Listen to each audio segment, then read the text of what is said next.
고린도전서 1장. 하나님의 뜻으로 부르심을 받아 그리스도의 예수의 사도가 된 나 바울이 우리 형제 소수데네와 함께 고린도에 있는 하나님의 교회에 이 편지를 써서 보냅니다. 여러분은 우리 주 예수 그리스도의 이름을 부르는 각처에 있는 모든 성도들과 함께 하나님이 부르심을 받고 그리스도 예수를 믿어 하나님이 거룩한 백성이 되었습니다. 예수 그리스도는 우리뿐만 아니라 각처에 있는 모든 성도들이 주님이십니다. 하나님 우리 아버지와 주 예수 그리스도께서 은총과 평화를 여러분에게 내려주시기를 빕니다. 그리스도 예수를 통해서 여러분이 받은 하나님의 은총을 생각하면서 나는 언제나 하나님께 감사를 드리고 있습니다. 그것은 여러분이 그리스도 안에서 모든 것을 넉넉히 갖추게 되었고 특히 말과 지식에 뛰어났기 때문입니다. 여러분은 그리스도에 관한 증거에 확신을 가졌으며 모든 은총의 선물을 조금도 부족함이 없이 받고 우리 주 예수 그리스도께서 다시 나타나실 날을 고대하고 있습니다. 주께서도 여러분이 아무 잘못이 없는 사람으로 우리 주 예수 그리스도의 심판날을 맞이할 수 있도록 끝까지 굳게 지켜주실 것입니다. 하나님은 진실하십니다. 하나님은 여러분을 부르셔서 그의 아들 우리 주 예수 그리스도와 교제를 맺게 해 주셨습니다. 형제들이여, 나는 우리 주 예수 그리스도의 이름으로 여러분에게 권고합니다. 여러분은 모두 의견을 통일시켜 갈라지지 말고 같은 생각과 같은 뜻으로 굳게 단합하기를 바랍니다. 나의 형제들이여, 나는 골로에의 집안 사람들에게서 들어서 여러분들이 서로 다투고 있다는 것을 알게 되었습니다.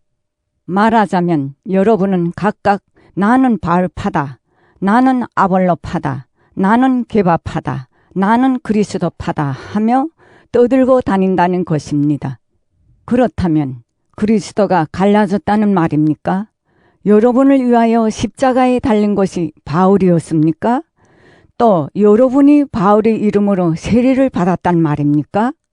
나는 여러분 가운데서 그리스도와 가이오밖에는 아무에게도 세례를 베풀지 않은 것을 하나님께 감사드립니다.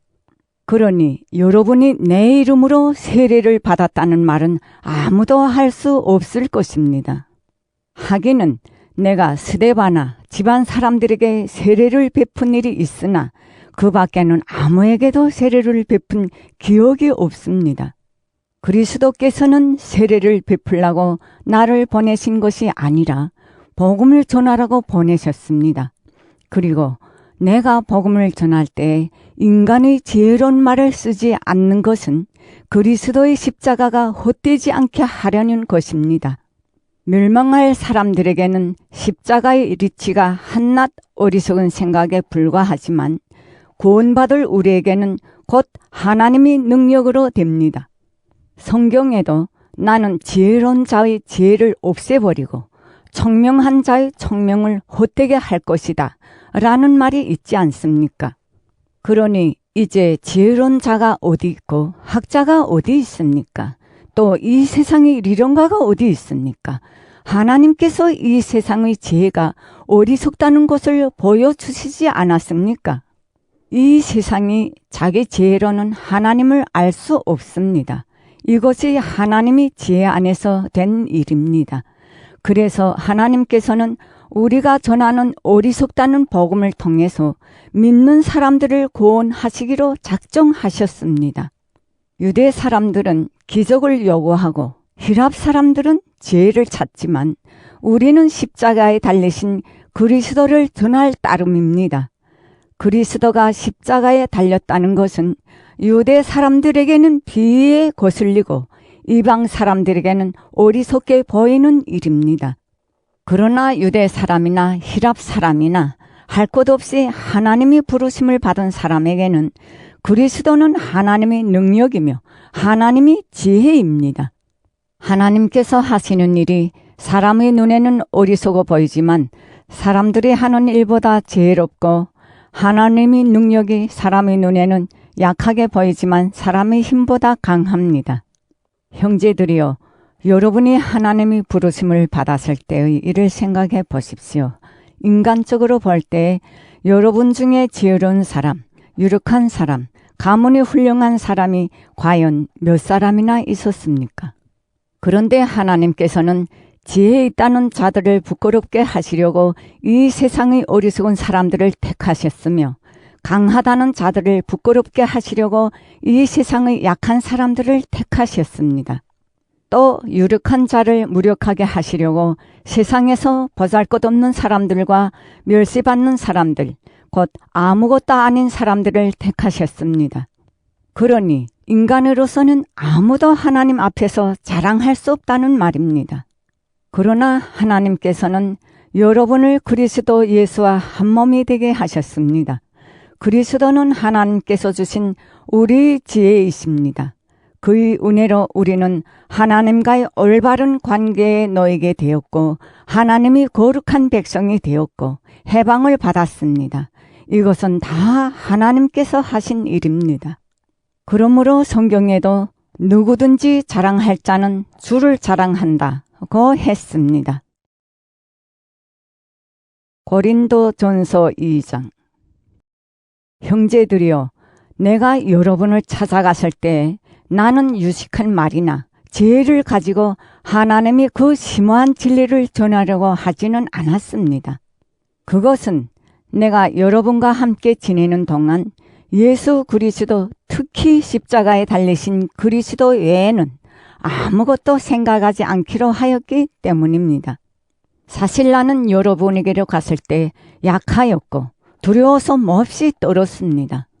그리고 내가 말을 하거나 설교를 할 때에도 지혜롭고 설득력 있는 말을 쓰지 않고 오로지 하나님의 성령과 그의 능력만을 드러내려고 하였습니다. 그것은 여러분의 믿음이 인간의 지혜에 바탕을 두지 않고 하나님의 능력에 바탕을 두게 하려는 것이었습니다. 그러나 우리는 신앙생활이 성숙한 사람들에게는 지혜를 말합니다. 다만 그 지혜는 이 세상의 지혜나 이 세상에서 곧 멸망해버릴 통치자들의 지혜와는 다릅니다. 여기에서 말하는 지혜는 하나님이 심오한 지혜입니다. 그것은 하나님께서 우리의 영광을 위하여 천지 창조 이전부터 미리 마련하여 감춰두셨던 지혜입니다. 이 세상 통치자들은 아무도 이 지혜를 깨닫지 못했습니다. 만일 그들이 깨달았더라면 영광의 주님을 십자가에 못 박지는 않았을 것입니다. 그러나 성경에는 눈으로 본 적이 없고 귀로 들은 적이 없으며 아무도 상상조차 하지 못한 일을 하나님께서는 당신을 사랑하는 사람들을 위하여 마련해 주셨다라는 말씀이 기록되어 있지 않습니까? 하나님께서는 그 지혜를 성령을 통하여 우리에게 나타내 보이셨습니다. 성령께서는 하나님이 깊은 경륜에 이르기까지 모든 것을 다 통찰하십니다. 사람의 생각은 그 사람 속에 있는 마음만이 알 수 있듯이 하나님의 생각은 하나님이 성령만이 아실 수 있습니다. 우리가 받은 성령은 세상이 준 것이 아니라 하나님께서 주신 것입니다. 그래서 우리는 하나님께서 우리에게 주시는 은총의 선물을 깨달아 알게 되었습니다. 우리는 그 은총의 선물을 전하는 데 있어서도 인간이 가르쳐주는 지혜로운 말로 하지 않고 성령께서 가르쳐 주시는 말씀으로 합니다. 이렇게 우리는 영적인 것을 영적인 표현으로 설명합니다. 그러나 육신에 속한 사람은 하나님이 성령께서 주신 것을 받아들이지 않습니다. 그런 사람에게는 어리석게만 보입니다. 그리고 영적인 것은 영적으로만 이해할 수 있으므로 그런 사람은 그것을 이해하지 못합니다. 영적인 사람은 무엇이나 판단할 수 있지만 그 사람 자신은 아무 사람에게도 판단받지 않습니다. 성경에는 누가 주님의 생각을 알아서 그분이 운연상대가 되겠느냐고 하였지만 우리는 그리스도의 생각을 알고 있습니다. 고린도전서 3장. 형제들이여, 나는 여러분들에게 령에 속한 사람에게 하듯이 말할 수가 없어서 육신에 속한 사람, 곧 그리스도 안에서의 어린 아이 같은 사람에게 하듯이 말할 수밖에 없었습니다. 나는 여러분에게 굳은 음식은 먹이지 않고 젖을 먹이었습니다. 여러분은 그때 굳은 음식을 먹을 수가 없었던 것입니다. 사실은 아직도 그것을 소화할 힘이 없습니다. 여러분은 지금도 육신적인 생활을 하고 있기 때문입니다. 여러분이 서로 시기하고 다투고 있으니 여러분은 아직도 육신적인 사람들이고 세속적인 인간의 생활을 하고 있는 것이 아니고 무엇이겠습니까? 여러분이 세속적인 인간이 아니고서야 어떻게 나는 바울파다, 나는 아볼로파다 이렇게 할 수 있겠습니까? 도대체 아볼로는 무엇이고 바울은 무엇입니까? 아볼로나 내나 다 같이 여러분을 믿음으로 인도한 일꾼에 불과하며 주님께서 우리에게 각각 맡겨주신 일을 했을 따름입니다. 나는 씨를 심었고 아볼로는 물을 주었습니다. 그러나 그것을 자라게 하신 분은 하나님이십니다. 심는 사람이나 물을 주는 사람은 중요할 것이 없고 자라게 하시는 하나님만이 중요하십니다. 심는 사람과 물 주는 사람은 동등한 사람이고 각기 수고한 만큼 싹을 받을 것입니다. 우리는 하나님을 위해서 함께 일하는 일꾼들이고 여러분은 하나님이 밭이며 하나님이 건물입니다. 나는 하나님께서 주신 은총으로 능숙한 건축가가 되어 기초를 놓았고 다른 사람은 그 위에 집을 짓고 있습니다. 그러나 집을 짓는 방법에 대해서는 각자가 신중히 생각해야 합니다. 이미 예수 그리스도라는 기초가 놓여 있으니 다른 기초는 놓을 수가 없습니다.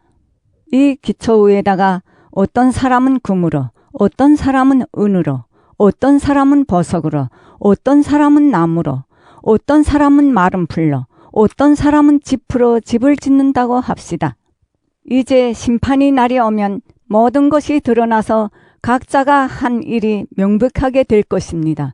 심판의 날은 불을 몰고 오겠고 그 불은 각자의 업적을 시험하여 그 진가를 가려줄 것입니다. 만일 그 기초 위에 세운 집이 그 불을 견디어내면 그 집을 지은 사람은 상을 받고 그 집이 불에 타버리면 손해를 볼 것입니다. 그러나 그 자신은 불 속에서 살아나오는 사람같이 구원을 받습니다. 여러분은 자신이 하나님의 성전이며 하나님의 성령께서 자기 안에 살아 계신다는 것을 모르십니까? 만일 누구든지 하나님의 성전을 파괴하면 하나님께서도 그 사람을 멸망시킬 것입니다. 그것은 하나님의 성전은 거룩하며 여러분 자신이 바로 하나님의 성전이기 때문입니다. 어느 누구도 자기를 속이지 말아야 합니다. 여러분 중에 혹시 자기가 세속적인 면에서 지혜로운 자라고 생각하는 사람이 있을지도 모릅니다. 그러나 정말 지혜로운 사람이 되려면 어리석은 사람이 되어야 합니다. 이 세상의 지혜는 하나님이 보시기에는 어리석은 것입니다.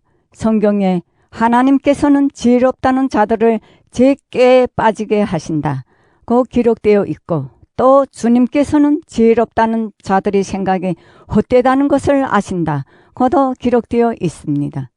그러므로 아무도 인간을 자랑하지 말아야 합니다. 모든 것이 다 여러분의 것입니다. 바울도 아볼로도 게바도 이 세상도 생명도 죽음도 현재도 미래도 다 여러분의 것입니다. 그리고 여러분은 그리스도의 것이고 그리스도는 하나님의 것입니다. 고린도전서 4장. 여러분은 우리를 그리스도의 일꾼으로 여기며 하나님이 심오한 진리를 맡은 관리자로 생각해야 합니다. 관리자에게 무엇보다도 요구되는 것은 주인에 대한 충성입니다. 내가 여러분에게서 심판을 받든지 세상 법정에서 심판을 받든지 나는 조금도 마음을 쓰지 않습니다. 또 내가 나 자신을 심판하지도 않습니다. 나는 양심에 조금도 꺼리끼는 일이 없습니다. 그렇다고 해서 나에게 죄가 없다는 말은 아닙니다. 나를 심판하시는 분은 주님이십니다. 그러므로 주님께서 오실 때까지는 무슨 일이나 미리 앞질러 심판해서는 안 됩니다. 주님께서 오시면 어둠 속에 감추어진 것을 밝혀내시고 사람의 마음속 생각을 드러내실 것입니다. 그때에는 각 사람이 하나님께로부터 응분의 칭찬을 받게 될 것입니다. 형제들이여, 나는 여러분을 위하여 지금까지 이 모든 일을 아볼로와 나의 경우를 들어서 설명했습니다. 그것은 여러분이 우리를 본받아 한계를 넘지 말라는 교훈을 배워 남을 깔보고 주제넘게 자기 편을 죽여 올리는 일이 없도록 하려는 것이었습니다. 도대체 누가 여러분을 남보다 월등하다고 봐줍니까? 여러분이 가지고 있는 것은 모두 하나님께로부터 받은 것이 아닙니까? 이렇게 다 받은 것인데 왜 받은 것이 아니고 자기 것처럼 자랑합니까? 여러분은 벌써 배가 불렀습니다. 벌써 부자가 되었습니다. 우리를 제쳐놓고 벌써 왕이 되었습니다. 여러분이 정말 왕이 되었으면 좋겠습니다. 그러면 여러분과 함께 우리도 한번 왕 노릇을 해볼 것이 아닙니까? 내 생각에는 하나님께서 우리 사도들을 사형 선고를 받은 사람들처럼 여기시고 그들 중에서도 맨 끝자리에 내세워 세상과 천사들과 무사람의 구경거리가 되게 하신 것 같습니다. 우리는 그리스도를 위하여 어리석은 자가 되었고 여러분은 그리스도를 믿어 현명한 사람이 되었습니다. 우리는 약자이고 여러분은 강자입니다. 여러분은 명예를 누리고 있는데 우리는 멸시만 받습니다. 우리는 지금 이 시간에도 굶주리고 목마르고 헐벗고 매맞으며 집 없이 떠돌아 다니고 있습니다. 그리고 손발이 부르트도록 노동을 하고 있습니다. 그러면서 우리를 욕하는 사람을 축복해주고 우리가 받는 박해를 참아내고 비방을 받을 때는 좋은 말로 대답해 줍니다. 그래서 우리는 지금도 이 세상의 쓰레기처럼 인간이 찌꺼기처럼 살고 있습니다. 나는 여러분을 부끄럽게 하려고 이런 말을 쓰는 것은 아닙니다. 오히려 여러분을 내 사랑하는 자녀로 생각하고 교훈하려는 것입니다. 여러분이 신앙생활을 지도해 줄 교사는 얼마든지 있겠지만 아버지는 여럿이 있을 수가 없습니다. 여러분에게 복음을 전하여 그리스도 예수를 믿는 교인으로 태어나게 한 사람은 바로 나입니다.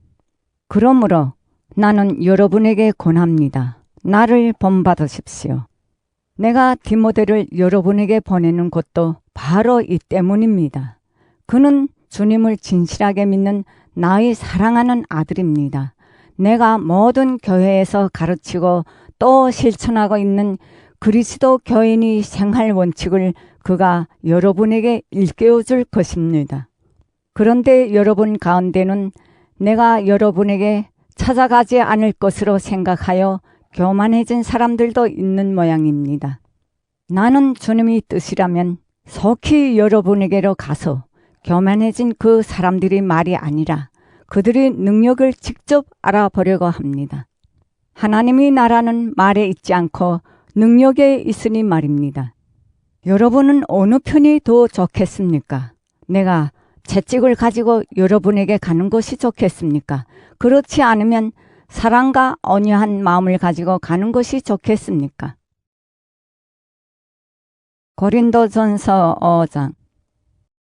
여러분 가운데 음행하는 자들이 있다는 소문이 퍼졌습니다.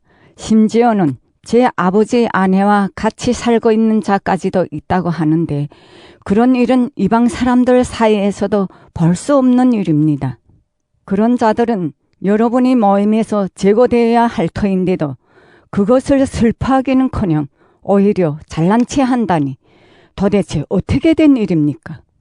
나는 몸은 비록 멀리 떨어져 있지만 마음으로는 여러분과 함께 있습니다. 그래서 내가 여러분과 함께 있는 것과 다름없이 그런 짓을 한 자를 우리 주 예수의 이름으로 이미 단죄하였습니다. 그때 한 자리에 모인 여러분과 나의 마음이 우리와 함께 계신 우리 주 예수의 이름으로 그런 자를 사탄에게 내어주어 그 육체를 멸망시키도록 판결한 것입니다.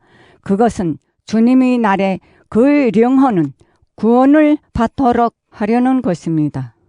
여러분이 잘난 체 하는 것은 옳지 않습니다. 적은 누룩이 온 반죽을 부풀게 한다는 것을 여러분은 알지 못합니까? 여러분은 낡은 누룩을 깨끗이 없애버리고 다시 순수한 반죽이 되어야 합니다. 그리스도께서 우리 유월절 양으로서 희생되셨으므로 이제 여러분은 누룩 없는 반죽이 되었습니다. 그러므로 우리는 묵은 누룩, 곧 악과 음란의 누룩 있는 떡을 가지고 유월절을 지내지 말고 순결과 진실이라는 누룩 없는 빵을 가지고 유월절을 지냅시다. 내가 여러분에게 쓴 편지에서 음란한 사람들과 사귀지 말라고 했지만 음행이나 탐욕이나 략탈이나 우상숭배를 일삼는 자들과 전혀 사귀지 말라는 말은 아닙니다. 그렇게 하려면 여러분은 이 세상 밖으로 나가야 할 것입니다. 내가 한 말은 만일 어떤 사람이 교인이라고 하면서도 음행을 일삼거나 탐욕을 부리거나 우상을 숭배하거나 남을 중상하거나 술 취하거나 략탈하거나 한다면 그런 자와는 상종하지도 말고 음식을 함께 먹지도 말라는 것입니다. 교회 밖에 있는 사람들을 심판하는 것은 내가 할 일이 아닙니다. 여러분이 심판할 사람들은 교회 안에 있는 사람들이 아닙니까? 교회 밖에 있는 사람들은 하나님께서 심판하실 것입니다. 여러분은 여러분 가운데 있는 그 악한 자를 쫓아내십시오. 고린도전서 6장. 여러분 중에서 누가 다른 교회와 분쟁을 일으켰을 때 어찌하여 성도들 앞에서 해결하려 하지 않고 세상 법정에 고소합니까? 여러분은 성도들이 세상을 심판하게 되리라는 것을 모르십니까? 온 세상을 심판하게 될 여러분이 지극히 작은 사건들조차도 심판할 능력이 없다는 말입니까? 우리가 천사들까지도 심판하게 되리라는 것을 모르십니까? 그런 우리가 이 세상에 속한 사소한 사건을 심판할 수 없겠습니까? 그런데 이런 사건이 생길 때 여러분은 어찌하여 교회가 멸시하는 자들을 재판관으로 앉히는 것입니까? 이런 말을 듣고도 부끄럽지 않습니까? 여러분 가운데는 교우들 사이에 생기는 분쟁을 해결해 줄 수 있을 만큼 지혜로운 사람이 하나도 없다는 말입니까?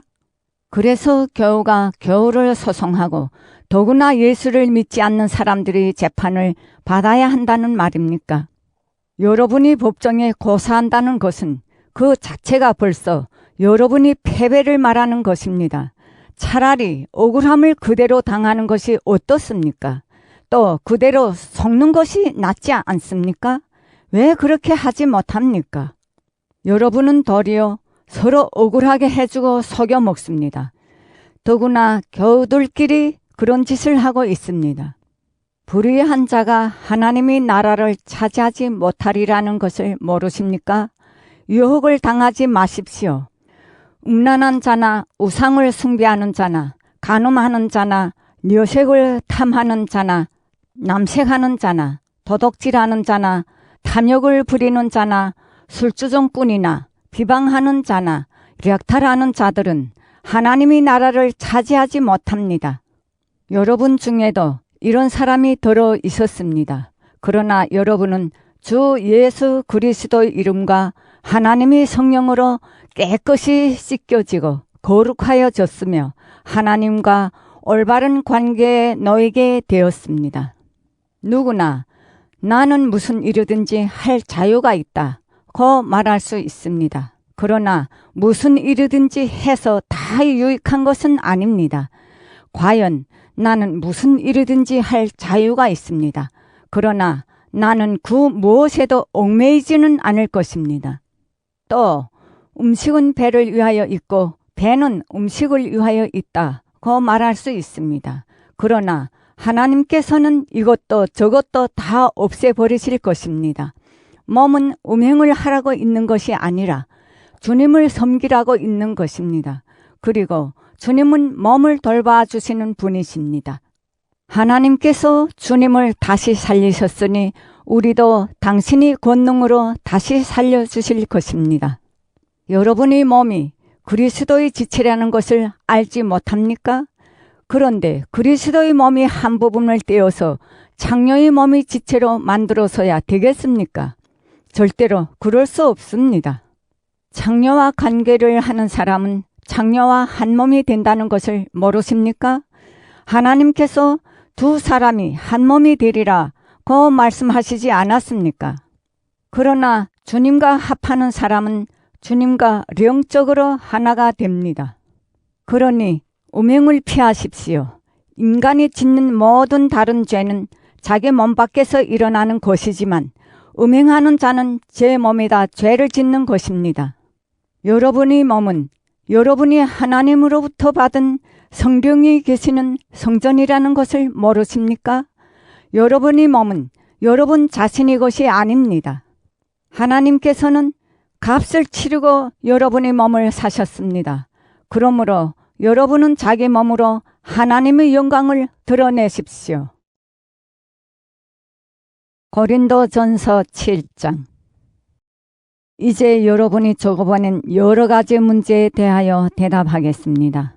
남자는 여자와 관계를 맺지 않는 것이 좋습니다. 그러나 음행에 빠지지 않기 위하여 각각 자기 아내를 가지고 여자는 각각 자기 남편을 가지는 것이 좋습니다. 남편은 아내에게 남편으로서 할 일을 다하고 아내도 그와 같이 남편에게 아내로서 할 일을 다하십시오. 아내는 자기 몸을 마음대로 할 수 없고 오직 남편에게 맡겨야 하며 남편도 또한 자기 몸을 자기 마음대로 할 수 없고 오직 아내에게 맡겨야 합니다. 서로 상대방의 요구를 거절하지 마십시오. 다만 기도에 전념하기 위해서 서로 합의하여 얼마 동안 떨어져 있는 것은 무방합니다. 그러나 자제하는 힘이 없어서 사탄의 유혹에 빠질지도 모르니 그 기간이 끝나면 다시 정상적인 관계로 돌아가야 합니다. 이 말은 명령이 아니라 충고입니다. 나는 모든 사람이 다 나처럼 살기를 바랍니다. 그러나 사람마다 하나님으로부터 받는 은총의 선물이 각각 다르므로 이 사람은 이렇게 살고 저 사람은 저렇게 삽니다. 결혼하지 않은 사람들과 과부들에게는 나처럼 독신으로 지내는 것이 좋을 것입니다. 그러나 자제할 수 없거든 결혼하십시오. 정욕에 불타는 것보다는 결혼하는 편이 낫습니다. 결혼한 사람들에게 말합니다. 이것은 내 말이 아니라 주님의 명령인데 남편과 아내는 서로 헤어져서는 안 됩니다. 만일 헤어졌거든 재혼하지 말고 혼자 지내든지 그렇지 않으면 자기 남편과 다시 화해해야 합니다. 또 남편은 자기 아내를 버리면 안 됩니다. 그 밖의 사람들에게 말합니다. 이것은 주님의 말씀은 아니고 내가 하는 말입니다. 어떤 교회에게 교인이 아닌 아내가 있는데 그 아내가 계속해서 살기를 원하면 그 아내를 버려서는 안 됩니다. 또 어떤 여자 교회에게 교인이 아닌 남편이 있는데 그가 계속해서 살기를 원하면 역시 그 남편을 버려서는 안 됩니다. 믿지 않는 남편은 믿는 아내로 말미암아 거룩하게 되고 또 믿지 않은 아내도 믿는 남편으로 말미암아 거룩하게 되었기 때문입니다. 그렇지 않았다면 여러분의 자녀도 깨끗하지 못했을 터인데 실상은 다 거룩하지 않습니까? 만일 믿지 않는 쪽에서 헤어지려고 한다면 헤어져도 좋습니다. 이런 경우에 남녀 교우들은 아무런 속박도 받지 않습니다. 하나님께서는 부르심을 받은 여러분이 평화스럽게 살기를 원합니다. 여자 교우가 자기 남편을 구원할 수 있을지도 모를 일이며 또 남자 교우가 자기 아내를 구원할 수 있을지도 모를 일입니다. 각 사람은 주님께서 나눠주신 은총의 선물을 따라서 그리고 하나님께 부르심을 받았을 때의 처지대로 살아가십시오. 이것이 내가 모든 교회를 위하여 세운 원칙입니다. 부르심을 받았을 때 이미 할례를 받은 사람이면 그 할례 받은 흔적을 구태여 없애려 하지 마십시오. 그리고 부르심을 받았을 때 아직 할례를 받지 않은 사람이면 구태여 할례를 받으려고 하지 마십시오. 할례를 받았거나 안 받았거나 그것은 문제가 되지 않습니다. 오직 하나님이 계명을 지키는 것만이 중요합니다. 그러므로 각 사람은 부르심을 받았을 때의 상태를 그대로 유지하십시오. 부르심을 받았을 때에 노예였다 하더라도 조금도 마음 쓸 것 없습니다. 그러나 자유로운 몸이 될 기회가 생기면 그 기회를利用하십시오. 노예라도 부르심을 받고 주님을 믿는 사람은 주님의 자유인이 되고 자유인이라도 부르심을 받은 사람은 그리스도의 노예가 되는 것입니다. 하나님께서는 값을 치르시고 여러분을 사셨습니다. 그러니 여러분은 인간의 노예가 되지 마십시오. 형제들이여, 여러분은 각각 부르심을 받았을 때의 상태를 그대로 유지하면서 하나님과 함께 살아가십시오. 미혼 남녀에 관해서는 내가 주께로부터 받은 지시가 없으므로 내 의견을 말하려고 합니다. 나는 주님이 자비를 입은 사람이므로 내 말을 믿어도 좋습니다. 지금 우리가 겪고 있는 재난을 생각한다면 남자는 현재 상태를 그대로 유지하는 것이 좋다고 생각합니다. 아내가 있는 사람은 아내와 헤어지려고 하지 말며 아내가 없는 사람은 아내를 얻으려고 하지 마십시오. 그러나 남자가 결혼한다고 해서 죄를 짓는다거나 처녀가 결혼한다고 해서 죄를 짓는다는 것은 아닙니다. 다만 결혼한 사람들은 세상 고통에 시달릴 터이므로 여러분을 아끼는 마음에서 이 말을 하는 것입니다. 형제들이여, 내 말을 명심하십시오. 이제 때가 얼마 남지 않았으니 이제부터는 아내가 있는 사람은 아내가 없는 사람처럼 살고 슬픔이 있는 사람은 슬픔이 없는 사람처럼 지내고 기쁜 일이 있는 사람은 기쁜 일이 없는 사람처럼 살고 물건을 산 사람은 그 물건이 자기 물건이 아닌 것처럼 생각하고 세상과 거래를 하는 사람은 세상과 거래를 하지 않는 사람처럼 살아야 합니다. 우리가 보는 이 세상은 사라져가고 있기 때문입니다. 나는 여러분이 근심 걱정을 모르고 살기를 바랍니다.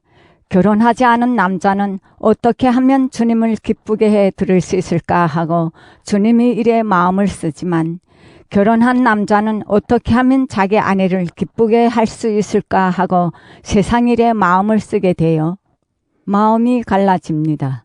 남편이 없는 여자나 처녀는 어떻게 하면 몸과 마음을 거룩하게 할 수 있을까 하고 주님이 일에 마음을 쓰지만 남편이 있는 여자는 어떻게 하면 자기 남편을 기쁘게 할 수 있을까 하고 세상 일에 마음을 씁니다.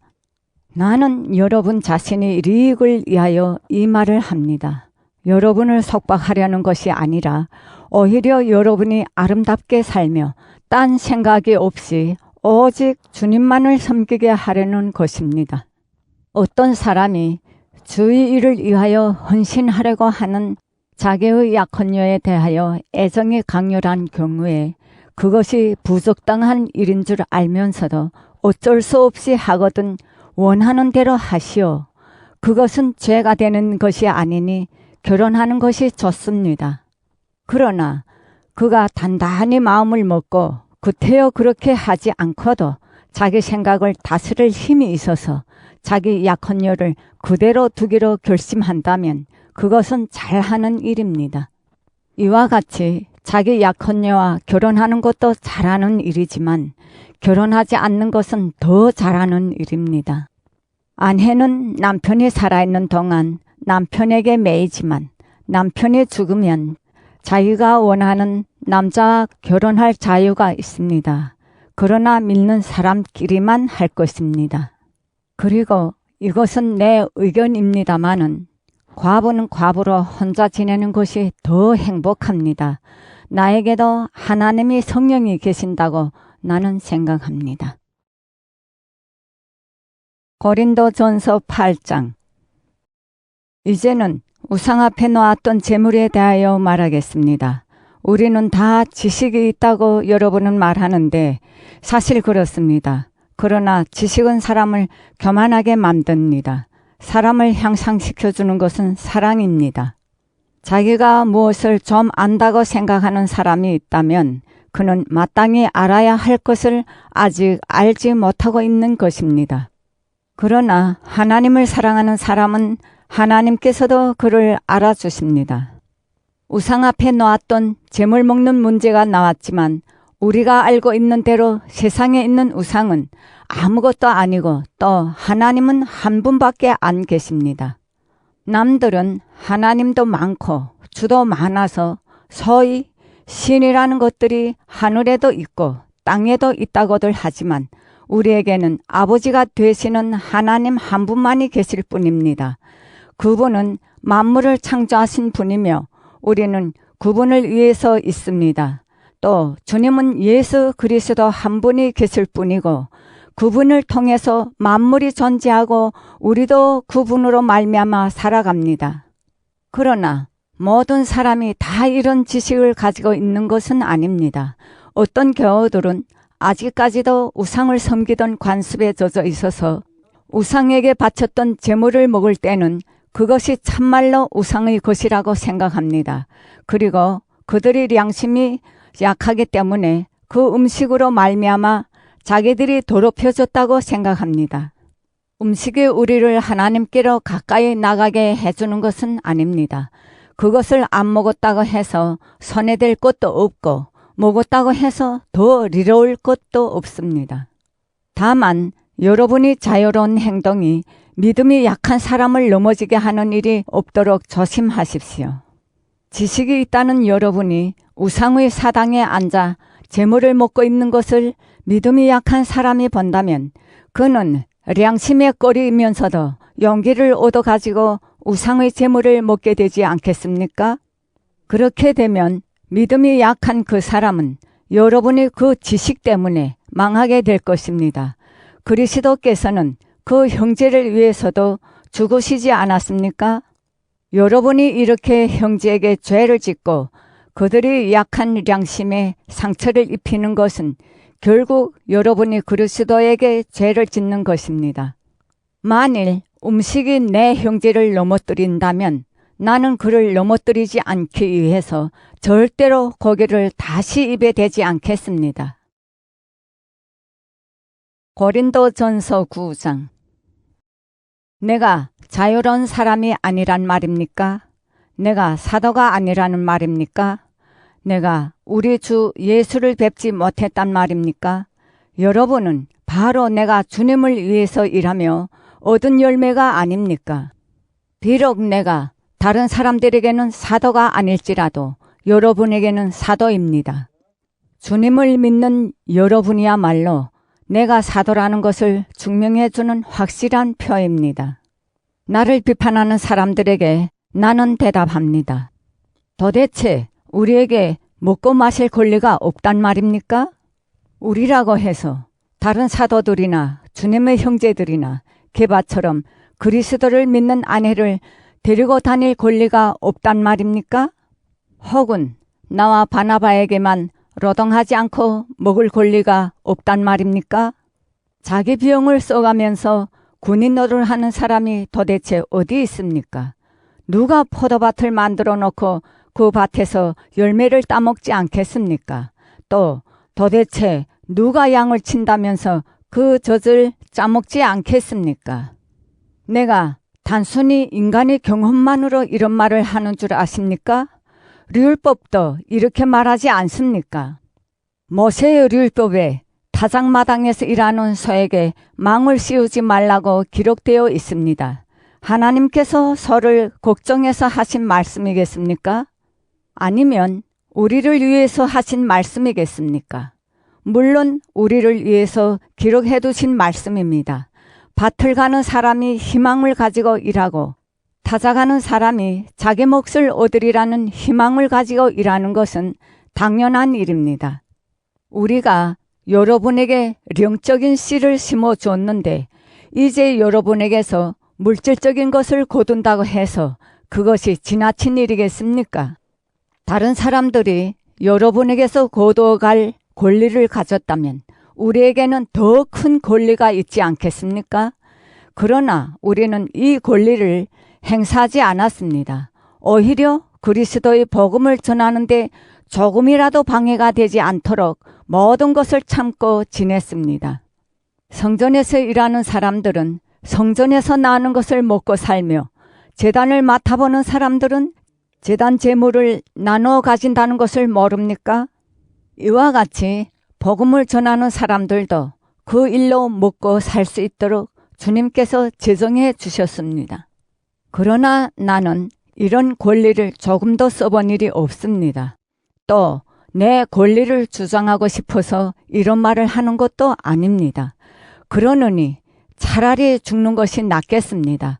내가 보수를 받지 않고 일한다는 이 긍지만은 아무도 빼앗지 못할 것입니다. 내가 복음을 전한다 해서 그것이 나에게 자랑거리가 될 수는 없습니다. 그것은 내가 마땅히 해야 할 일이기 때문입니다. 만일 내가 복음을 전하지 않는다면 나에게 화가 미칠 것입니다. 만일 내가 내 자유로 이 일을 택해서 하고 있다면 응당 보수를 바랄 수 있을 것입니다. 그러나 사실은 내 자유로 택한 것이 아니라 하나님께서 그 일을 내 직무로 맡겨주신 것입니다. 그러니 나에게 무슨 보수가 있겠습니까? 보수가 있다면 그것은 내가 복음을 전하는 사람으로서 응당 받을 수 있는 것을 요구하지 않고 복음을 거저 전할 수 있다는 사실입니다. 나는 어느 누구에게도 매여 있지 않는 자유인이지만 되도록 많은 사람을 얻으려고 스스로 모든 사람의 종이 되었습니다. 내가 유대 사람들을 대할 때에는 그들을 얻으려고 유대 사람처럼 되었고 율법의 지배를 받는 사람들을 대할 때에는 나 자신은 율법의 지배를 받지 않으면서도 그들을 얻으려고 율법의 지배를 받는 사람처럼 되었습니다. 나는 그리스도의 법의 지배를 받고 있으니 실상은 하나님의 율법을 떠난 사람이 아니지만 율법이 없는 사람들을 대할 때에는 그들을 얻으려고 율법이 없는 사람처럼 되었습니다.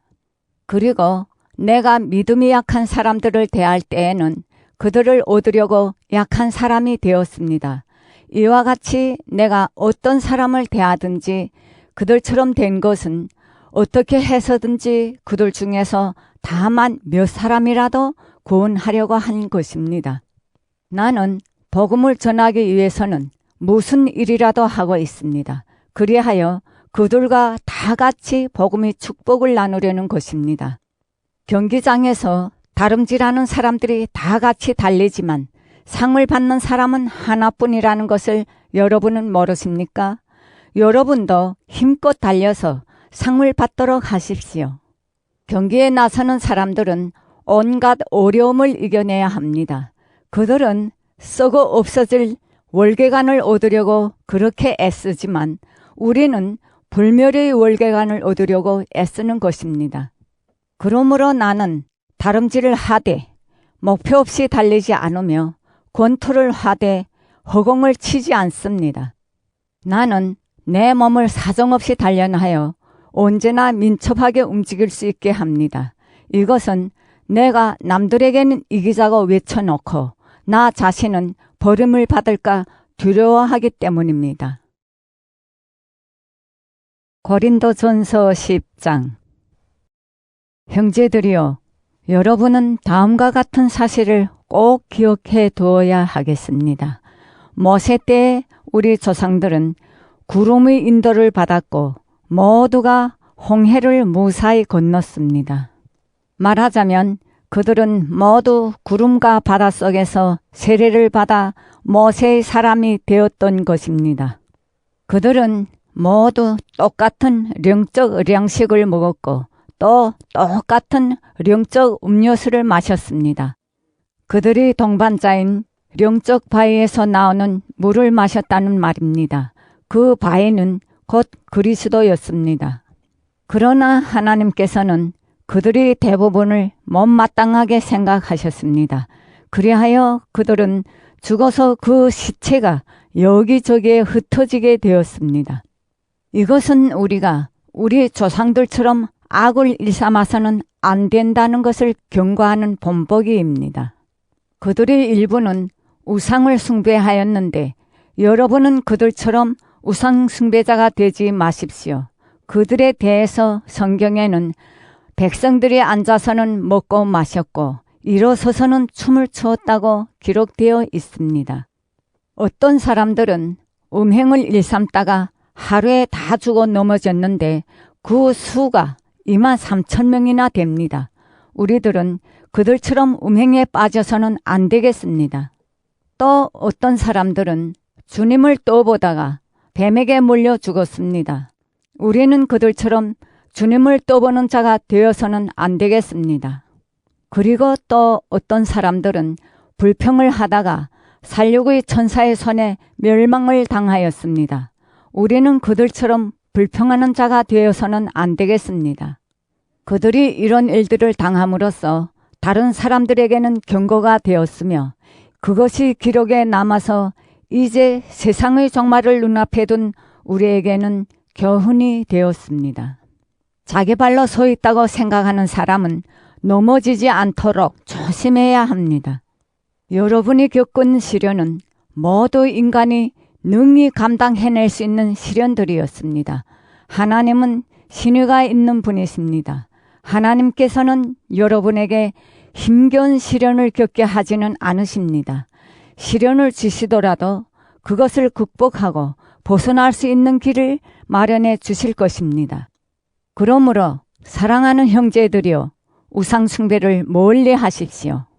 여러분은 사리를 분별할 수 있는 사람들이니 내 말을 잘 판단해 보십시오. 우리가 감사를 드리면서 그 축복의 잔을 마시는 것은 우리가 그리스도의 피를 나누어 마시는 것이 아니겠습니까? 또 우리가 그 빵을 떼는 것은 그리스도의 몸을 나누어 먹는 것이 아니겠습니까? 빵은 하나이고 우리 모두가 그 한 덩어리 빵을 나누어 먹는 사람들이니 비록 우리가 여럿이지만 모두 한 몸인 것입니다. 이스라엘 백성의 관습을 생각해 봅시다. 제물을 나누어 먹는 사람들은 모두 하나님의 제단에 참여하는 사람들이 아닙니까? 여러분은 이 말을 어떻게 알아들으십니까? 우상 앞에 놓았던 제물이나 우상 자체에 어떤 가치가 있다는 말이겠습니까? 아닙니다. 나는 이방 사람들이 바치는 제물이 하나님께 드리는 것이 아니라 마귀들에게 바치는 것이라는 말을 하려는 것입니다. 나는 여러분이 마귀들과 상종하는 자가 되지 않기를 바랍니다.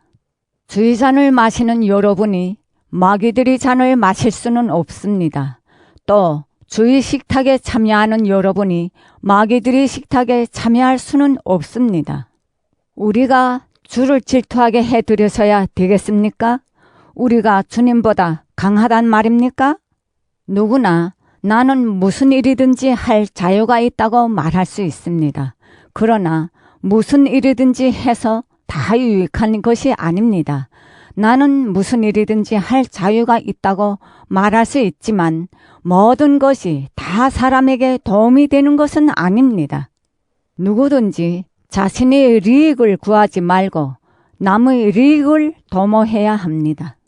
시장에 나온 고기를 사 먹을 때에는 구태여良심을 따지지 않아도 좋습니다. 땅도 주님의 것이요 그 안에 가득히 있는 것도 다 주님의 것입니다. 어떤 교우 아닌 사람이 초청을 받아 그 집에 가거든 구태여良심을 따지지 말고 차려내온 음식은 무엇이든지 잡수십시오. 그러나 누가 이것은 우상 앞에 놓았던 음식입니다 하고 일러주거든 그 말을 한 사람과 그의良심을 위해서 먹지 마십시오. 여기에서良심이라고 하는 것은 자기의良심이 아니라 남의良심을 말하는 것입니다. 왜 내 자유가 남의良심 때문에 제약을 받아야 하느냐? 그리고 내가 하나님께 감사를 드리고 음식을 먹는데 감사를 드린 그 음식 때문에 내가 욕을 먹어야 할 이유가 무엇이냐 하고 반문할 사람이 있을지도 모르겠습니다. 그러나 여러분은 먹든지 마시든지 그리고 무슨 일을 하든지 모든 일을 오직 하나님의 영광을 위해서 하십시오. 여러분은 유대 사람에게나 히랍 사람에게나 하나님의 교회에나 어느 누구에게든지良심이 가책을 받게 하는 일을 해서는 안 됩니다. 나도 무슨 일을 하든지 모든 사람을 기쁘게 하려고 애씁니다. 그것은 나 자신의 이익이 아니라 많은 사람들이 이익을 구하여 결국 그들을 구원하려는 것입니다. 고린도전서 11장. 내가 그리스도를 본받는 것처럼 여러분도 나를 본받기를 바랍니다. 여러분이 늘 나를 기억하고 내가 전해준 전통을 그대로 지키고 있으니 정말 잘한 일입니다. 모든 사람의 머리는 그리스도요, 아내의 머리는 남편이요, 그리스도의 머리는 하나님이시라는 것을 알아두시기 바랍니다. 남자가 기도를 하거나 하나님의 말씀을 받아서 전할 때 머리에 무엇을 쓰면 그것은 자기 머리, 곧 그리스도를 욕되게 하는 것입니다. 그러나 여자가 기도를 하거나 하나님의 말씀을 받아서 전할 때 머리에 무엇을 쓰지 않으면 그것은 자기 머리, 곧 자기 남편을 욕되게 하는 것입니다. 그것은 머리를 민 것이나 다름이 없습니다. 만일 여자가 머리에 아무것도 쓰지 않아도 된다면 머리를 깎아버려도 될 것입니다. 그러나 머리를 깎거나 미는 것이 여자에게는 부끄러운 일이니 무엇으로든지 머리를 가리우십시오. 남자는 하나님의 모습과 영광을 지니고 있으니 머리를 가리우지 말아야 합니다. 그러나 여자는 남자의 영광을 지니고 있을 뿐입니다. 여자에게서 남자가 창조된 것이 아니라 남자에게서 여자가 창조되었기 때문입니다. 또한 남자가 여자를 위해서 창조된 것이 아니라 여자가 남자를 위해서 창조되었기 때문입니다. 천사들이 보고 있으니 여자는 자기가 남편의 권위를 인정하는 표시로 머리를 가리워야 합니다. 그러나 주 안에서는 남자 없이 여자가 있을 수 없고 여자 없이 남자가 있을 수 없습니다. 그것은 여자가 남자에게서 창조되었지만 남자는 여자의 몸에서 태어났기 때문입니다. 그러나 모든 것이 다 하나님께로부터 왔습니다. 여자가 머리를 가리우지 않은 채 하나님께 기도하는 것이 과연 옳은 일인지 여러분은 잘 생각해 보시오. 자연 그 자체가 가르쳐주는 대로 남자가 머리를 길게 기르면 수치가 되지만 여자의 긴 머리는 오히려 자랑이 되지 않습니까? 여자의 긴 머리카락은 그 머리를 가려주는 구실을 하는 것입니다. 이에 대해서 딴소리를 할 사람이 있을지 모르나 그런 풍습은 우리에게도 하나님의 교회에도 없습니다. 그런데 이번에는 칭찬할 수 없는 일을 한 가지 말하겠습니다. 그것은 여러분이 모여서 하는 일이 유익이라기보다는 손해를 주는 것입니다. 무엇보다도 여러분이 모이는 교회 안에 당파가 생겼다는 말을 들었는데 나는 그것이 전혀 헛소문만은 아니라고 생각합니다. 여러분 가운데서 옳은 사람이 밝히 드러나기 위해서는 당파도 없을 수 없을 것입니다.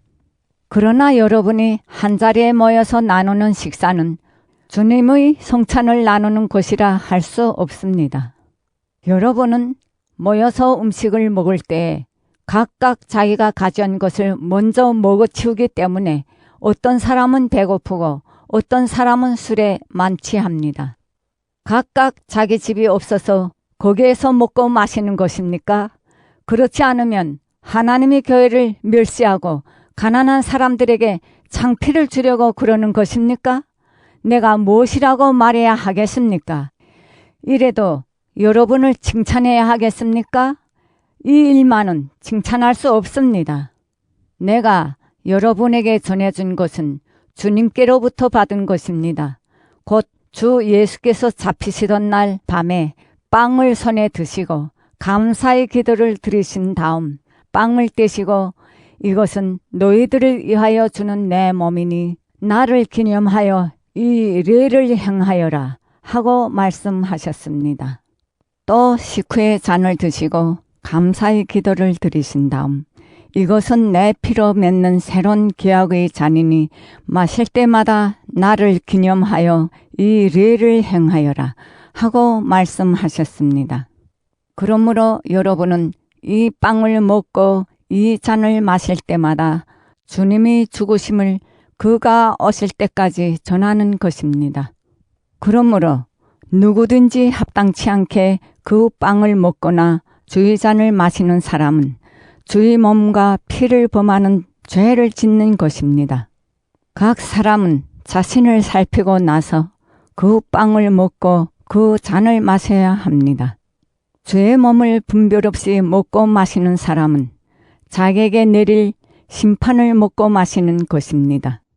여러분 중에 몸이 약한 자와 병든 자가 많고 죽은 자도 적지 않은 것은 이 때문입니다. 우리가 먼저 우리 자신을 잘 살핀다면 하나님의 심판은 받지 않을 것입니다. 그러나 우리가 자신을 살피지 않기 때문에 지금 심판을 받고 있는 것이며 이것은 주님께서 우리를 단련하여 마침내 이 세상과 함께 단죄받는 일이 없도록 하시려는 것입니다. 그러므로 형제들이여 주의 식탁을 위하여 함께 모일 때 서로 기다려야 합니다. 만일 배가 고프면 집에서 미리 음식을 먹고 모임에 나오도록 하시오. 그래야 여러분이 단죄받는 일이 없을 것입니다. 그 밖의 일에 대해서는 내가 가서 일러주겠습니다. 고린도전서 12장. 형제들이여, 성령께서 주시는 선물에 대하여 여러분이 알아두어야 할 일이 있습니다. 여러분이 잘 아는 대로 여러분은 이방 사람이었을 때 끌리는 대로 말 못하는 우상에게 끌려갔었습니다.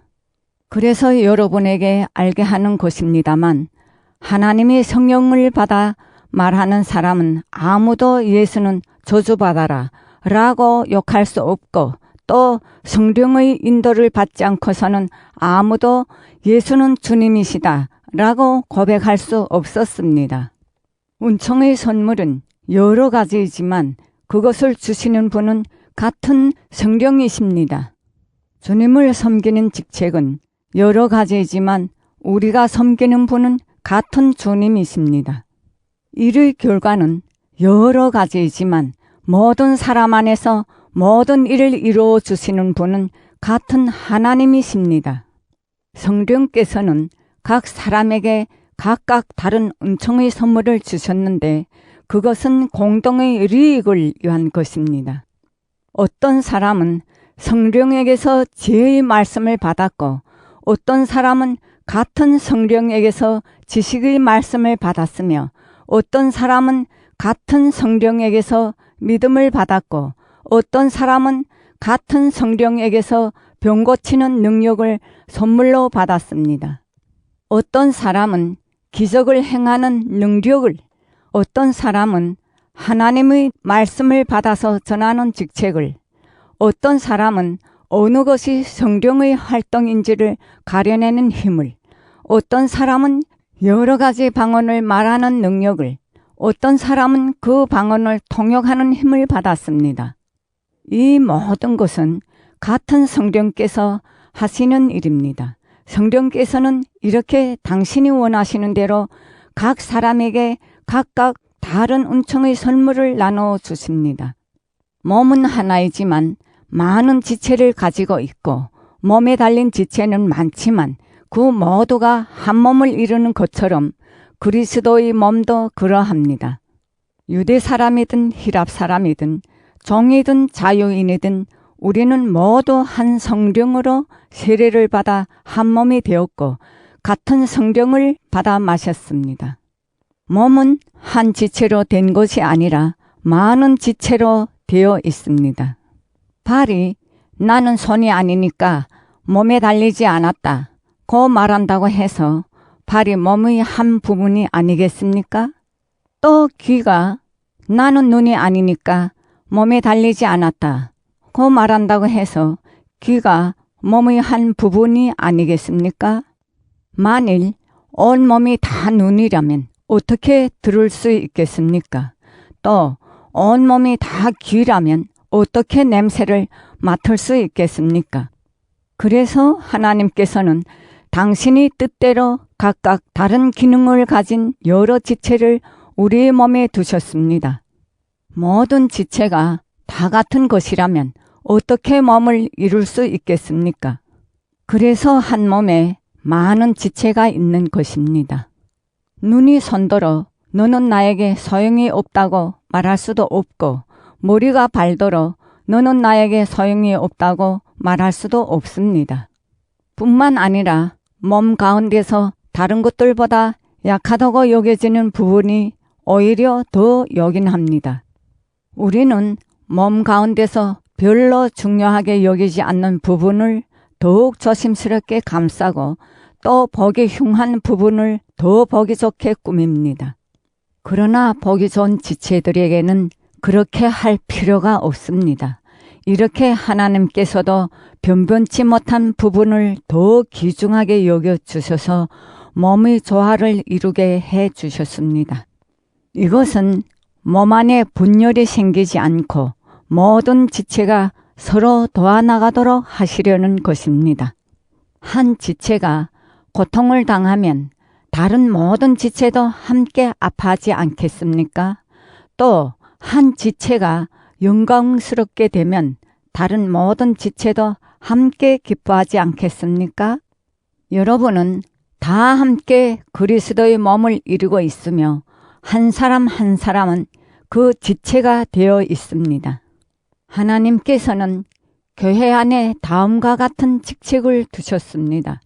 첫째는 사도요, 둘째는 하나님의 말씀을 받아 전하는 사람이요, 셋째는 가르치는 사람이요, 다음은 기적을 행하는 사람이요, 또 그 다음은 병 고치는 능력을 받은 사람, 남을 도와주는 사람, 지도하는 사람, 여러 가지 방언을 하는 사람 등입니다.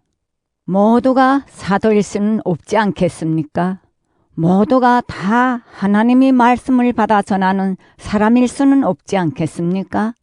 모두가 다 가르치는 사람일 수는 없지 않겠습니까? 모두가 다 기적을 행할 수는 없지 않겠습니까? 모두가 다 병 고치는 능력을 받을 수는 없지 않겠습니까? 모두가 다 방언을 할 수는 없지 않겠습니까? 모두가 다 통역하는 사람일 수는 없지 않겠습니까? 여러분은 더 큰 은총의 선물을 간절히 구하십시오. 고린도전서 13장. 내가 이제 가장 좋은 길을 여러분에게 보여드리겠습니다. 내가 인간의 여러 언어로 말하고 천사의 말까지 한다 하더라도 사랑이 없으면 나는 울리는 징과 요란한 꽹과리와도 다를 것이 없습니다. 내가 하나님의 말씀을 받아 전할 수 있다 하더라도 온갖 신비를 환히 꿰뚫어 보고 모든 지식을 가졌다 하더라도 그리고 산을 옮길 만한 완전한 믿음을 가졌다 하더라도 사랑이 없으면 나는 아무것도 아닙니다. 내가 비록 모든 재산을 남에게 나눠준다 하더라도 또 내가 남을 위하여 불 속에 띄워둔다 하더라도 사랑이 없으면 모두 아무 소용이 없습니다. 사랑은 오래 참습니다. 사랑은 친절합니다. 사랑은 시기하지 않습니다. 사랑은 자랑하지 않습니다. 사랑은 교만하지 않습니다. 사랑은 무례하지 않습니다. 사랑은 사욕을 품지 않습니다. 사랑은 성을 내지 않습니다. 사랑은 앙심을 품지 않습니다. 사랑은 불의를 기뻐하지 않고 진리를 보고 기뻐합니다. 사랑은 모든 것을 덮어주고 모든 것을 믿고 모든 것을 바라고 모든 것을 견디어냅니다. 사랑은 영원합니다. 그러나 예언도 사라지고 방언을 말하는 능력도 끊어지고 지식도 사라질 것입니다. 우리가 아는 것도 불완전하고 우리 예언도 불완전하지만 완전한 것이 오면 불완전한 것은 사라집니다. 내가 어렸을 때에는 어린이의 말을 하고 어린이의 생각을 하고 어린이의 판단을 했습니다. 그러나 어른이 되어서는 어렸을 때의 일들을 버렸습니다. 우리가 지금은 거울에 비추어 보듯이 희미하게 보지만 그때에 가서는 얼굴을 맞대고 볼 것입니다. 지금은 내가 불완전하게 알 뿐이지만 그때에 가서는 하나님께서는 나를 아시듯이 나도 완전하게 알게 될 것입니다. 그러므로 믿음과 희망과 사랑, 이 세 가지는 언제까지나 남아있을 것입니다. 그런데 이 가운데서 제일은 사랑입니다. 고린도전서 14장. 힘써 남을 사랑하고 성령의 선물을 간절히 구하십시오. 특히 하나님이 말씀을 전하는 은혜를 간절히 구하십시오. 방언을 하는 사람은 성령의 힘으로 신비한 일을 말하는 것이므로 아무도 알아들을 수가 없습니다. 그러므로 그것은 사람들에게 말하는 것이 아니라 하나님께 말씀드리는 것입니다. 그러나 예언하는 사람은 사람들을 키워주고 격려해주고 위로해 주려고 사람들에게 말하는 것입니다. 방언을 하는 사람은 자기 자신을 도울 뿐이지만 예언하는 사람은 교회에 도움을 줍니다. 나는 여러분이 모두 방언을 하면 합니다. 그러나 그보다는 하나님이 말씀을 받아 전할 수 있으면 더 좋겠습니다. 만일 통역하는 사람이 있어서 그것이 교회의 이익이 된다면 몰라도 그렇지 않다면 방언하는 사람보다는 예언하는 사람이 낫습니다. 형제들이여, 내가 여러분에게 가서 가령 하나님이 계시와 예언과 교훈을 말하지 않고 여러분이 알아듣지 못하는 방언만을 말한다면 여러분에게 무슨 이익이 있겠습니까? 필이나 고문과 같은 생명 없는 악기도 소리는 납니다. 그러나 악보대로 분명하게 연주하지 않으면 무슨 곡이 연주되고 있는지 어떻게 알겠습니까? 또 나팔 부는 사람이 분명한 소리를 내지 않으면 누가 전투 준비를 하겠습니까? 이와 같이 여러분도 방언으로 알아들을 수 없는 말을 한다면 그것이 무슨 말인지를 누가 알겠습니까? 결국 여러분은 허공에다 대고 말하는 셈입니다. 세상에는 갖가지 말이 있지만 뜻없는 말은 하나도 없습니다. 그런데 내가 어떤 말이 뜻을 알아듣지 못한다면 그런 말을 하는 사람과 나는 서로 외국 사람입니다. 성령의 선물은 여러분이 갈망하는 것이니 되도록 풍성하게 받으십시오. 그러나 그것은 교회를 돕는 것이어야 합니다. 그러므로 방언하는 사람은 그 방언을 통역할 수 있는 은혜를 위해서도 기도해야 하겠습니다.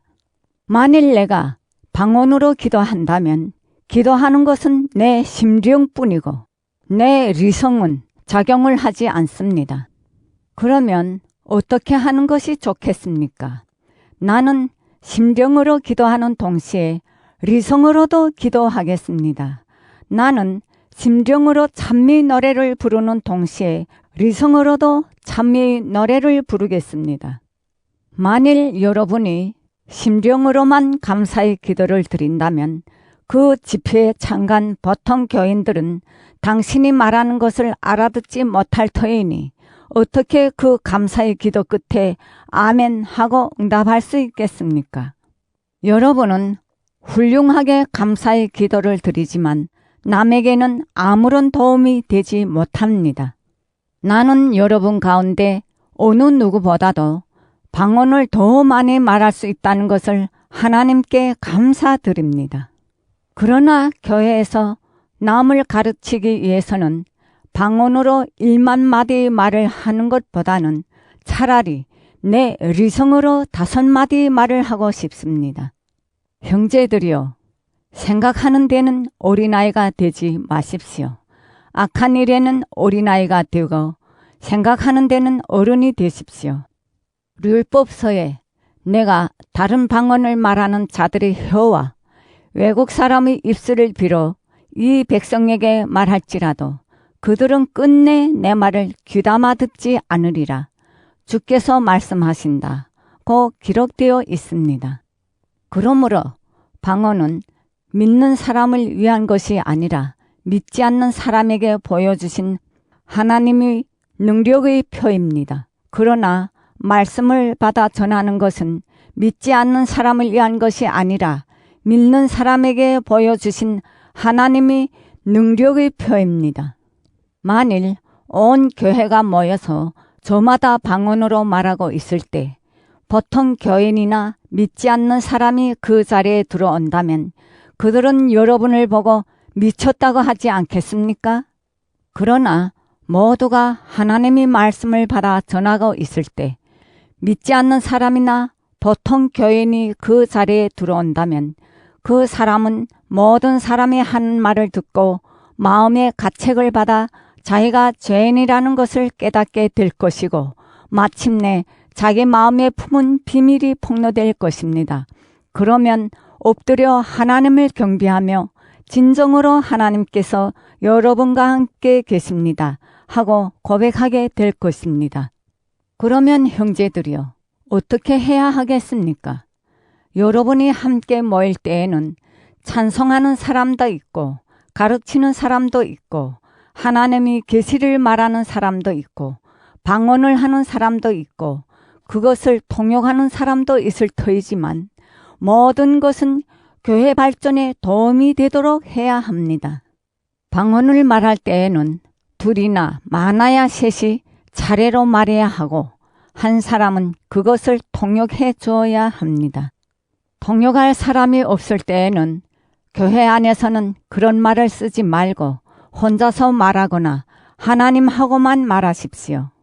예언하는 사람도 둘이나 셋만 말하고 다른 사람들은 그것을 잘 새겨 들으십시오.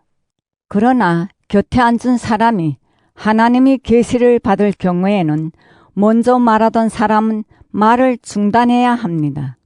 그래야 하나님의 말씀을 받은 사람들이 차례로 다 말씀을 전하게 되어 모든 사람이 배우고 격려를 받게 될 것입니다. 예언하는 사람은 자기의 심령을 자제할 수 있어야 합니다. 하나님께서 바라시는 것은 무질서가 아니고 평화이기 때문입니다. 성도들이 모든 교회가 하고 있는 대로 여자들은 교회 집회에서 말할 권리가 없으니 말을 하지 마십시오. 율법에도 있듯이 여자들은 남자에게 복종해야 합니다. 알고 싶은 것이 있으면 집에 돌아가서 남편들에게 물어보도록 하십시오. 여자가 교회 집회에서 말하는 것은 자기에게 수치가 됩니다. 하나님의 말씀이 여러분에게서 나왔다는 말입니까? 또는 여러분만이 하나님의 말씀을 받았다는 말입니까? 자기가 하나님의 말씀을 받아 전한다고 생각하거나 성령의 선물을 받았다고 생각하는 사람은 내가 여러분에게 쏘보내는 이 말이 주님의 명령이라는 것을 깨달아야 합니다. 이것을 깨닫지 못하는 사람의 말은 인정할 수 없습니다. 그러므로 형제들이여, 하나님의 말씀을 받아 전하는 은혜를 간절히 구하십시오. 그리고 방언을 말하는 것도 굳이 막지는 마십시오. 다만 나는 여러분이 모든 일에 점잖게 또 질서 있게 처리해 주기를 바랄 뿐입니다. 고린도전서 15장. 형제들이여, 전에 내가 전해준 복음을 여러분이 마음속에 되새겨 주려고 합니다. 이 복음은 여러분이 이미 받아들였고 또 여러분이 믿음의 기초가 되어 있습니다. 그러므로 여러분이 헛되이 믿는다면 몰라도 그렇지 않고 내가 전해준 복음 그대로 굳게 지켜나간다면 여러분은 이 복음으로 구원을 받게 될 것입니다. 나는 내가 전해받은 가장 중요한 것을 여러분에게 전해드렸습니다. 그것은 그리스도께서 성경에 기록된 대로 우리 죄 때문에 죽으셨다는 것과 무덤에 묻히셨다는 것과 성경에 기록된 대로 사흘 만에 다시 살아나셨다는 것과 그 후 여러 사람에게 나타나셨다는 사실입니다. 그리스도께서는 먼저 베드로에게 나타나신 후에 다시 12사도에게 나타나셨습니다. 또 한 번에 500명이 넘는 교우들에게도 나타나셨는데 그 중에는 이미 세상을 떠난 사람도 있지만 대다수는 아직도 살아 있습니다. 그 후에 야고보에게 나타나시고 또 모든 사도들에게도 나타나셨습니다. 그리고 마지막으로 팔싹동이 같은 나에게도 나타나셨습니다. 나는 사도들 중에서 가장 보잘것없는 사람이요. 하나님이 교회까지 박해한 사람이니 사실 사도라고 불릴 자격도 없습니다. 그러나 내가 오늘이 내가 된 것은 하나님이 은총의 덕입니다. 하나님께서 나에게 주신 은총은 헛되지 않았습니다. 과연 나는 어느 사도보다도 더 열심히 일했습니다. 그러나 이것은 내가 한 것이 아니라 나에게 주신 하나님의 은총으로 된 것입니다. 내가 전하든지 다른 사도들이 전하든지 우리는 그리스도의 죽으심과 부활을 전하고 있으며 여러분은 그것을 믿었습니다. 그리스도께서 죽은 자들 가운데서 다시 살아나셨다는 것을 우리가 전파하고 있는데 여러분 가운데 어떤 사람은 죽은 자의 부활이 없다고 하니 어떻게 된 일입니까? 만일 죽은 자가 부활하는 일이 없다면 그리스도께서 다시 살아나셨을 리가 없고 그리스도께서 다시 살아나지 않으셨다면 우리가 전한 것도 헛된 것이요. 여러분의 믿음도 헛된 것일 수밖에 없을 것입니다. 만일 죽은 자가 다시 살아나는 일이 없다면 하나님께서 그리스도를 다시 살리셨을 리가 없습니다.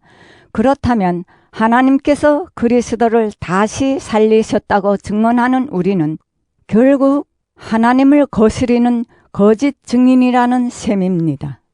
만일 죽은 자들이 다시 살아나는 일이 없다면 그리스도께서도 다시 살아나실 수 없었을 것입니다. 만일 그리스도께서 다시 살아나지 않았다면 여러분의 믿음은 헛된 것이 되고 그리스도를 믿다가 세상을 떠난 사람도 멸망했을 것입니다. 만일 그리스도를 믿는 우리가 이 세상에만 희망을 걸고 있다면 우리는 누구보다도 가장 가련한 사람일 것입니다. 그러나 그리스도께서는 죽은 자들 가운데서 다시 살아나셔서 죽었다가 부활한 첫 사람이 되셨습니다. 죽음이란 한 사람으로 말미암아 온 것처럼 죽은 자의 부활도 한 사람으로 말미암아 왔습니다. 아담으로 말미암아 모든 사람이 모두 죽는 것과 마찬가지로 그리스도로 말미암아 모든 사람이 살게 될 것입니다. 그러나 각각 차례가 있습니다. 먼저 그리스도께서 살아나셨고 그 다음에는 그리스도를 믿는 사람들이 그리스도께서 다시 오실 때 살아나게 될 것입니다. 그 다음에는 마지막 날이 올 터인데 그때에는 그리스도께서 모든 권위와 세력과 능력을 폐하시고 그 나라를 하나님 아버지께 바치실 것입니다. 그리스도께서는 하나님께서 모든 원수를 그리스도의 발 아래 굴복시킬 때까지 군림하셔야 합니다. 마지막으로 멸망받을 원수는 죽음입니다. 하나님께서는 모든 것을 당신 발 아래 굴복시키셨다고 했습니다.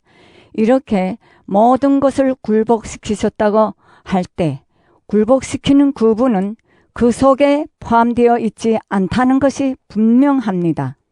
이리하여 모든 것이 그분에게 굴복당할 때에는 아드님 자신도 당신에게 모든 것을 굴복시켜 주신 하나님께 굴복하실 것입니다. 그때에는 하나님께서 만물을 완전히 지배하시게 될 것입니다. 그런데 죽은 이들을 대신해서 세례를 받는 사람들은 왜 그런 일을 하는 것입니까? 만일 죽은 이들이 다시 살아나는 일이 없다면 무엇 때문에 그들을 대신해서 세례를 받습니까? 또 우리는 무엇 때문에 언제나 위험을 무릅쓰면서 살고 있습니까? 형제들이여, 나는 우리 주 그리스도 예수를 믿는 사람으로서 여러분을 나의 자랑으로 생각하며 이 말을 합니다. 나는 날마다 죽음의 위험을 당하고 있습니다. 내가 서로 에베소에서 맹수와 싸우는 위험을 겪었다 하더라도 그것이 인간적인 동기에서 당한 일이라면 내가 얻은 것이 무엇이겠습니까? 만일 죽은 자가 다시 살아나는 일이 없다면 내일이면 죽을 터이니 먹고 마시자 해도 그만일 것입니다. 속지 마시오. 나쁜 친구를 사귀면 분명히 나빠집니다.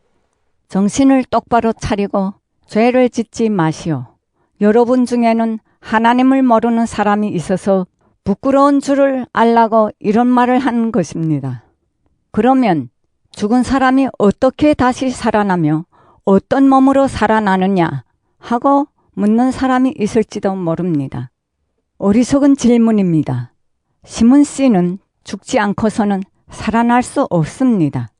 여러분이 심는 것은 장차 이루어질 그 몸이 아니라 밀이든 다른 곡식이든 다만 그 씨앗을 심는 것뿐입니다. 몸은 하나님께서 당신의 뜻대로 지어주시는 것으로 씨앗 하나하나에 알맞은 몸을 주십니다. 모든 육체가 다 같은 것은 아닙니다. 사람의 육체가 다르고 동물의 육체가 다르고 새의 육체가 다르고 물고기 육체가 또 다릅니다. 하늘에 속한 것들이 있고 또 땅에 속한 것들이 있습니다. 하늘에 속한 것들의 영광이 다르고 땅에 속한 것들의 영광도 다릅니다. 해의 영광이 다르고 달의 영광이 다르고 별의 영광이 다르며 또 별과 별 사이에도 그 영광이 다릅니다. 죽은 자의 부활도 이와 같습니다. 썩을 몸으로 묻히지만 썩지 않는 몸으로 다시 살아납니다. 선한 것으로 묻히지만 영광스러운 것으로 다시 살아납니다. 약한 자로 묻히지만 강한 자로 다시 살아납니다. 육체적인 몸으로 묻히지만 영적인 몸으로 다시 살아납니다. 육체적인 몸이 있으면 영적인 몸도 있습니다. 성경에 기록된 대로 첫사람 아담은 생명 있는 존재가 되었지만 나중에 아담은 생명을 주는 영적 존재가 되셨습니다. 그러나 영적인 것이 먼저 있었던 것이 아니라 육체적인 것이 먼저 있었고 그 다음에 영적인 것이 왔습니다. 첫째 인간은 흙으로 만들어진 땅의 존재이지만 둘째 인간은 하늘에서 왔습니다. 흙의 인간들은 흙으로 된 그 사람과 같고 하늘의 인간들은 하늘에 속한 그 분과 같습니다. 우리가 흙으로 된 그 사람의 형상을 지녔듯이 하늘에 속한 그분의 형상을 또한 지니게 될 것입니다. 형제들이여, 이 말을 잘 들어두시오. 살과 피는 하나님이 나라를 이어받을 수 없고 썩어 없어질 것은 불멸의 것을 이어받을 수 없습니다. 내가 이제 심오한 진리 하나를 말하겠습니다. 우리는 죽지 않고 모두 변화할 것입니다. 마지막 나팔 소리가 울릴 때 순식간에 눈 깜빡할 사이도 없이 죽은 이들은 불멸의 몸으로 살아나고 우리는 모두 변화할 것입니다. 이 썩을 몸은 불멸의 옷을 입어야 하고 이 죽을 몸은 죽지 않을 옷을 입어야 하기 때문입니다. 이 썩을 몸이 불멸의 옷을 입고 이 죽을 몸이 죽지 않을 옷을 입게 될 때에는 승리가 죽음을 삼켜버렸다. 죽음아, 내 승리는 어디 갔느냐? 죽음아, 내 독침은 어디 있느냐? 라는 성경 말씀이 이루어질 것입니다. 죽음의 독침은 죄요. 죄의 힘은 율법입니다. 그러나 우리 주 예수 그리스도를 통하여 우리에게 승리를 주신 하나님께 감사합니다. 그러므로 사랑하는 형제들이여, 굳건히 서서 흔들리지 말고 언제든지 주님의 일을 열심히 하시오. 주님을 위해서 하는 수고는 결코 헛되지 않습니다. 고린도전서 16장. 이제 성도들을 돕기 위한 헌금에 대해서 말하겠습니다. 내가 갈라디아 여러 교회에 지시한 것을 여러분도 따르십시오. 내가 여러분에게 간 다음에야 비로소 헌금하느라고 서두르지 말고 여러분은 매주 첫날마다 각각 자기 형편에 따라 얼마씩을 미리 저축해 두십시오. 내가 여러분에게 가서 여러분이 인정하는 사람들에게 내 소개 편지와 여러분이 성금을 예루살렘으로 가져가게 하겠습니다. 만일 나도 예루살렘에 가야 한다면 함께 가도록 하겠습니다. 나는 마게도니아에 들릴 일이 없으니 거기에 먼저 들렸다가 여러분에게로 가겠습니다. 거기에 가게 되면 얼마 동안 여러분과 함께 지낼지도 모릅니다. 혹시 겨울을 나게 될지도 모르겠습니다. 그 다음에는 내가 가려는 곳으로 길을 알선해 주시오. 나는 지금 지나는 길에 여러분을 잠깐 만나보려는 것이 아닙니다. 주께서 허락하신다면 얼마 동안 여러분과 함께 지낼 생각입니다. 그러나 오순절까지는 이곳 예배소에 머물러 있겠습니다. 여기에는 나를 대적하는 사람들이 많기는 하지만 내가 큰 일을 할 수 있는 문이 활짝 열려 있습니다. 디모데가 그리로 가거든 아무 불안 없이 여러분과 함께 지낼 수 있도록 해 주시기 바랍니다. 그는 나처럼 주를 위하여 일하고 있는 사람입니다. 아무도 그를 없이 여기지 말고 그가 무사히 나에게 돌아올 수 있도록 잘 주선해 주시오. 나는 그가 돌아오기를 교우들과 함께 기다리고 있습니다. 마지막으로 교우 아볼로에 대하여 말하겠습니다. 나는 그에게 다른 교우들과 함께 여러분에게로 찾아가라고 간곡히 부탁했지만 그는 지금 갈 마음이 전혀 없습니다. 그러나 적절한 때가 오면 가게 될 것입니다. 여러분은 늘 깨어 있으십시오. 굳건한 마음을 가지고 씩씩하고 용감한 사람이 되십시오. 그리고 모든 일을 사랑으로 처리하십시오. 형제들이여, 여러분에게 또 한 가지 권할 것이 있습니다. 아시다시피 스데바나의 가정은 아가야 지방에서는 처음으로 그리스도를 믿고 성도들을 위해서 몸바쳐 일한 사람들입니다. 그러므로 여러분은 이런 사람들과 또 그들과 함께 일하고 수고하는 사람들에게 순종하십시오. 나는 스데바나와 보도나도와 아가이고가 나에게 온 것을 기쁘게 생각합니다. 그들은 여러분을 보고 싶어 하던 나의 허전한 마음을 충족시켜 주었습니다. 그들은 나와 여러분의 걱정을 덜어주었습니다. 그러니 이런 사람들을 알아줘야 합니다. 이곳 아시아의 여러 교회가 여러분에게 문안합니다. 아굴라와 브리스가와 자기 집에 모이는 교회와 함께 주의 이름으로 특별히 문안합니다. 그 밖의 모든 교우들의 문안도 받아주십시오. 여러분은 거룩한 입맞춤으로써 서로 인사하십시오. 나 바울은 내 손으로 직접 문안의 말을 씁니다. 누구든지 주를 사랑하지 않는 자는 저주를 받을 것입니다. 마라나타, 주여 어서 오시옵소서. 주 예수께서 여러분에게 은총을 내려주시기 바랍니다. 나는 그리스도 예수를 믿는 여러분 모두를 사랑합니다.